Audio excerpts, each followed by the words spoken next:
اپنے آپ کو اہل حدیث سمجھنے والے لوگوں کی تحقیق میں کتنی سچائی ہوتی ہے یہ اس ویڈیو میں ہم دیکھیں گے۔ خود کو اہل حدیث سمجھنے والے لوگ جس وجہ سے کسی حدیث کو ضعیف بتاتے ہیں، مطلب پڑھنے پر وہی وجہ بھول جاتے ہیں۔ ہم سب سے پہلے ہماری رفع یدین نہ کرنے کی ایک صحیح حدیث آپ کے سامنے لانا چاہتے ہیں۔ حدیث اس طرح ہے: حدثنا حناد حدثنا وقیع عن سفیان عن عاصم بن کلیب عن عبد الرحمن بن الاسود عن علقمہ قال قال عبد اللہ بن مسعود الا اصلی بکم صلاة رسول اللہ صلی اللہ علیہ وسلم فصلی فلم یرفع یدیہ الا فی اول مرہ۔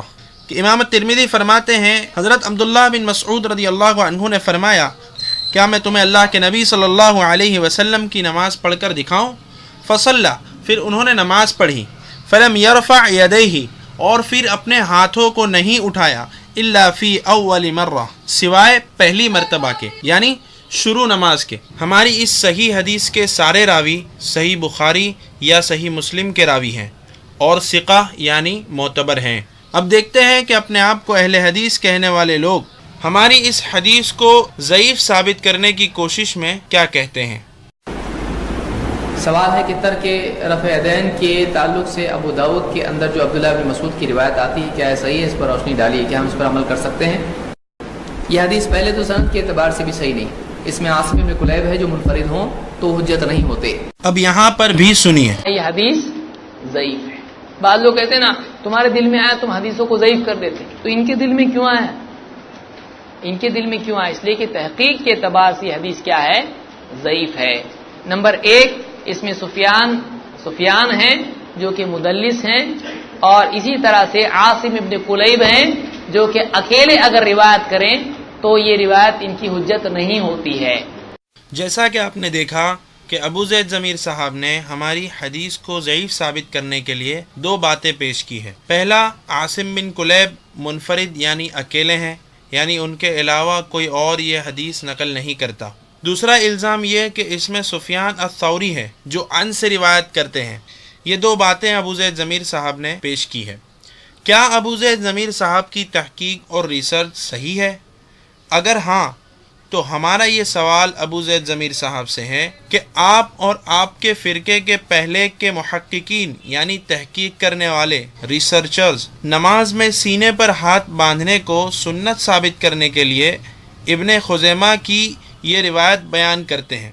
ابن خزیمہ جلد اول صفحہ 243 پر یہ روایت مروی ہے: حدثنا ابو موسیٰ حدثنا مؤمل حدثنا سفیان عن عاصم بن کلیب عن ابیہ عن وائل بن حجر صلیت مع رسول اللہ صلی اللہ علیہ وسلم ووضع یدہ الیمنى علی یدہ الیسری علی صدرہ۔ دیکھیے ابو زید ضمیر صاحب کی حدیث میں بھی عاصم بن کلیب منفرد ہے اور سفیان ثوری عن سے ہی روایت کر رہے ہیں، جیسا کہ ہماری رفع یدین نہ کرنے والی حدیث میں تھا۔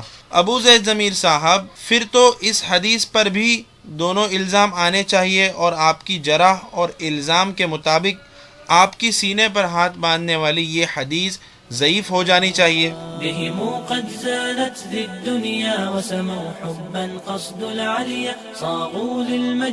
ابو زید ضمیر صاحب نے اس ٹاپک پر دو ویڈیوز میں بحث کی ہے اور اسے انٹرنیٹ پر پوسٹ بھی کیا ہے، لیکن اپنی سینے پر ہاتھ باندھنے والی حدیث کی جب باری آئی تو عاصم بن کلیب اور سفیان ثوری کے الزام کو چھپایا اور بیان تک نہیں کیا۔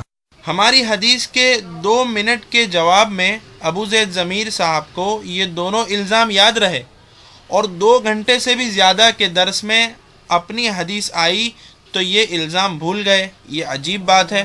اللہ تعالی ہمیں قرآن اور حدیث کے نام پر اس طرح کی تحقیق سے بچائیں۔ انشاءاللہ سینے پر ہاتھ باندھنے کی حدیث پہ ہمارا عمل کیوں نہیں ہے، اس کی صحیح وجہ ہم آئندہ ویڈیوز میں آپ کو بتائیں گے۔